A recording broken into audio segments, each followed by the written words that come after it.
This segment of Naperville Sports Weekly is brought to you by the Daily Herald.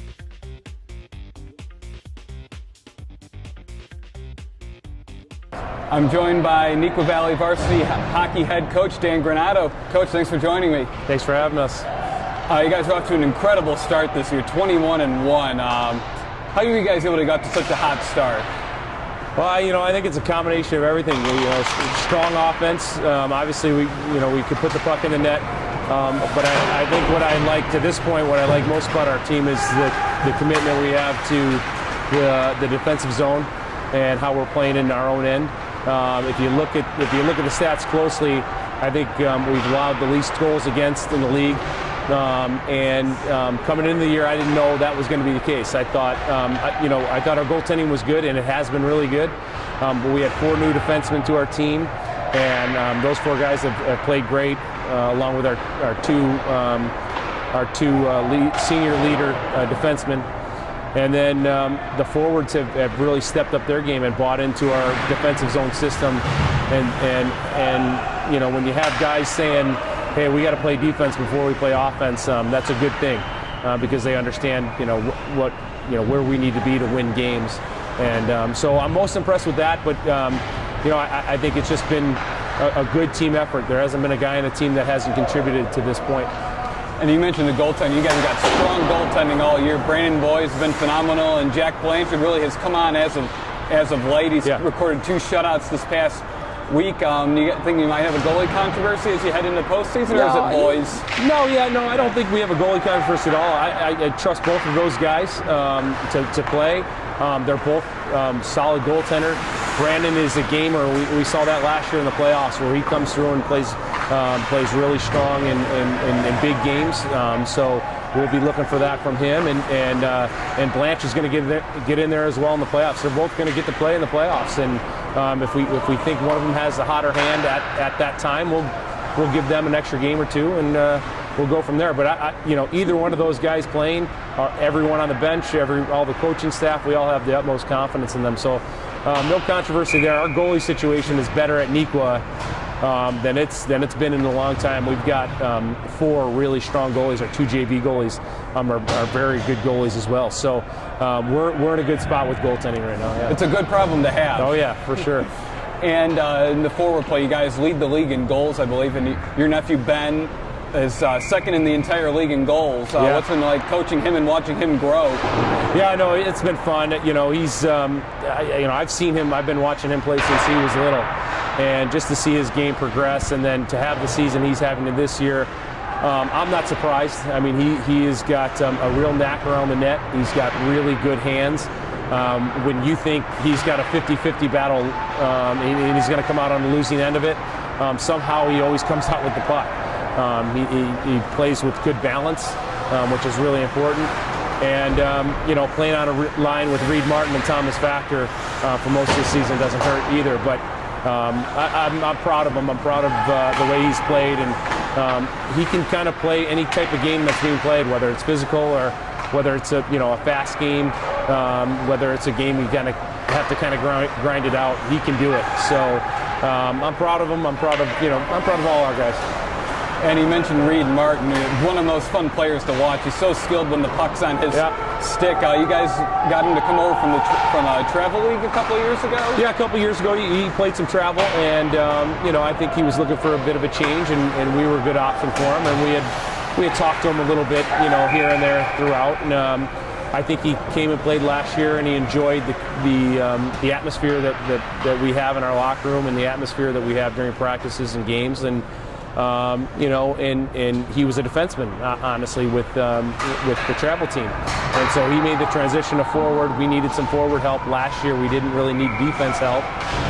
He came in and, he was off and running game 1. I think he probably scored for us. And he's been, one of the best forwards in the state, to be honest. And so it's fun to watch him play because he plays in all 3 zones. He back checks. He leads in the locker room. He does all the things that a coach wants a player to do. So he's just been an absolute pleasure to have on our team these last couple of years. That's crazy. He was a defenseman. Yeah, he was a defenseman, And he was a pretty good defenseman. And if you notice on our power play unit, we have him on the back end running. He's one of the 2-point guys, him and Brett Merriman on one of our units. So we throw him out there from time to time, but he scores a little bit too much for me to fully put him back on the blue line. And I'm sure you remember this one. I bring this up a lot to all the guys in the sports department. His goal against St. Ignatius last year when he deked through the legs, laying down on the ice and scores. Probably the best goal since I've been coach here for 8 years. Probably the best goal I've seen. That was a highlight reel goal for sure. But it was no shock, no surprise to any of us on the bench. He has been doing that, like I said, for the 2 years he's been with us. He's been, making great plays. But that one was special, and it was a big goal in the game. I mean, that was a goal that we needed in that game. And I remember we were a little bit shorthanded that game.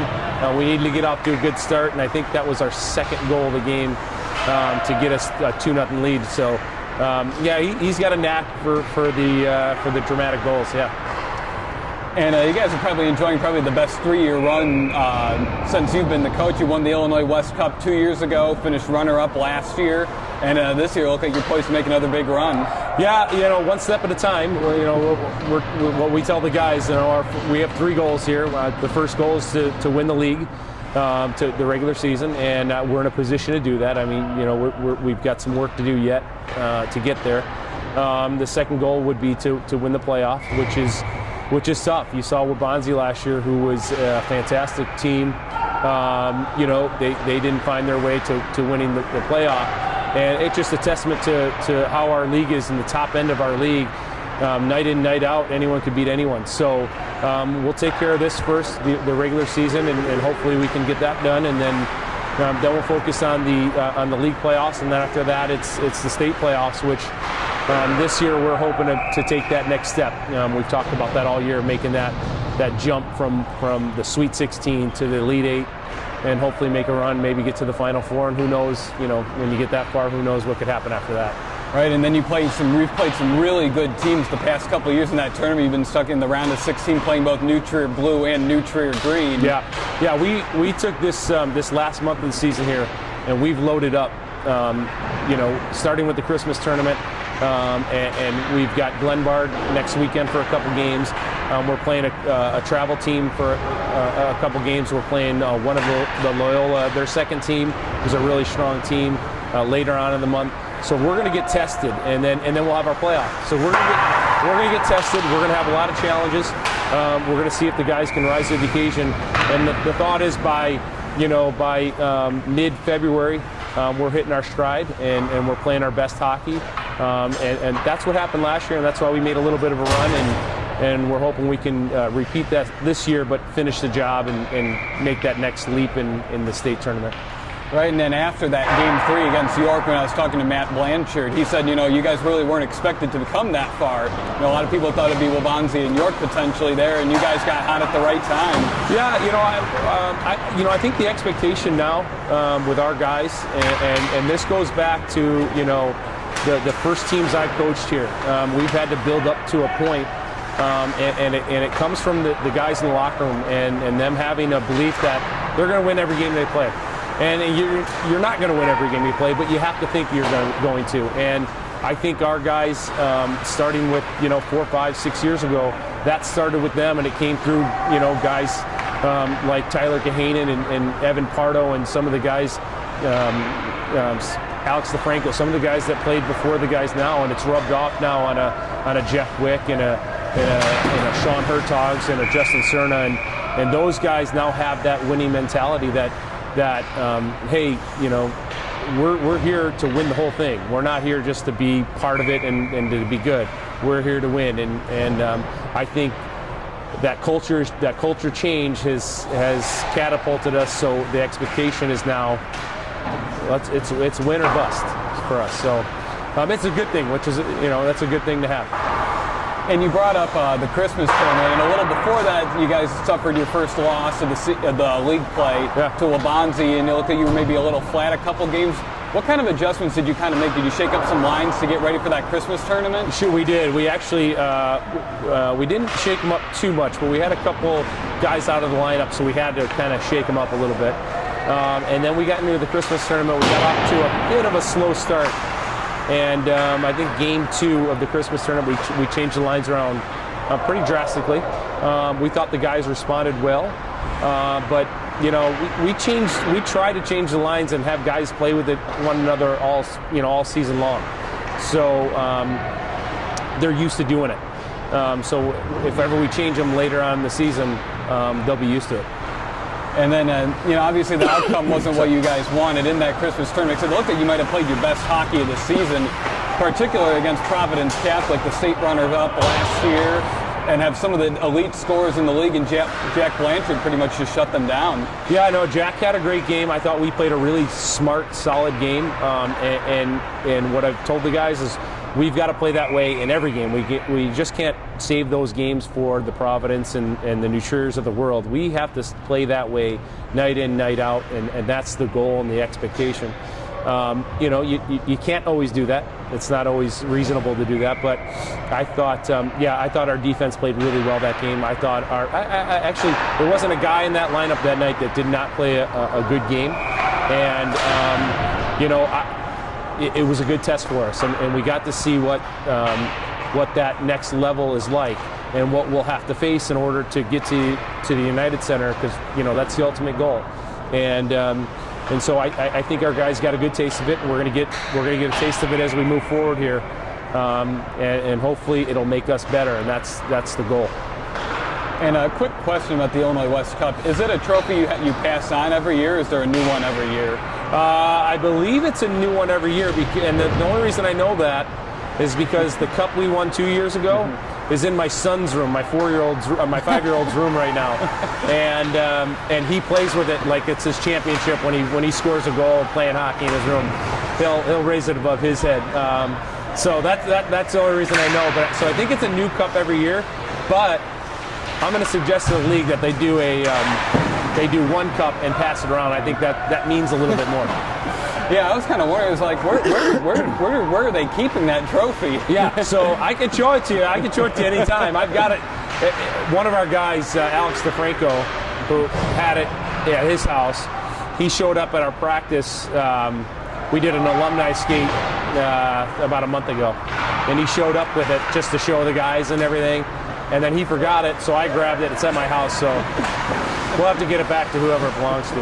Yeah. That was, you know, a special run, that your special group of guys, and you know, this is kind of like a new group. I mean, you kind of just feel like the winning tradition is just kind of rubbing off on the next few generations of players. Yeah, every group is different. Every team I've had has its own identity. I've had teams that don't win as much, but are tighter as a team, and we get more out of them. And I've had teams that win a lot that, you know, I feel like we haven't gotten everything we need to get out of them.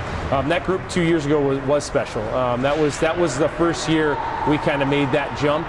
And to your point, and you know what I've talked about earlier is that you know it starts with, you know, I remember a group we had 5 years ago, and we went in and we were ranked like, I think we were ranked like 30th or something like that, and we went in and played a state playdown game against a Prairie Ridge team up at their place late in February, and they were ranked in the top 10, I believe it was, and we went up there and outplayed them and won the game, and we came back the next game in the Sweet 16. We got beat pretty good by a great Providence team, but that was the game where I thought, well, these guys get it, and they're going to pass it on to the next generation. And we've only gotten better since that season. It does. It rubs off. I mean, it definitely rubs off, and it creates an expectation. And then players that don't play for your club, what they see is, wow, they have a good thing going over here at Neuqua. And we have actually a lot of clubs in our league like this. You know, Waubonsee's one of those clubs that, hey, look at what Waubonsee's got going. You know, they've got, and that's what we wanted to get, the culture that we wanted to have, and I think we have it now. And I think people, you know, players want to come play for us because we have guys that care. and guys that have character and guys that play for one another, then I think they see that. And let's hope we can keep that going this season and this postseason. And final question here is we're still talking about the state playoffs. You guys are aiming for a higher seed this year. Yeah, we're hoping to get a higher seed. We'll see. You never know how it's going to pan out. I think we'll fall somewhere between 10 and 6. But you never know. And really it doesn't matter because it's about matchups. And it's just like the NCAA basketball tournament. I'm a big basketball fan, so I keep a close eye on that tournament, and it's all about the matchup. It's how you match up with the team, the teams that you're going to face. And one year you might have good matchups, and one year you might fall on the wrong side of the matchup bracket. So it all depends on how we fall, but I'm hoping somewhere between 6 and 10. All right, well, Coach, thank you for joining me, and best of luck the rest of the season. Hopefully you can make a deep run in the Blackhawk Cup and bring back the Illinois West Cup. Well, thank you, and thank you for all your coverage. You guys have been great to us definitely these past 4 or 5 years.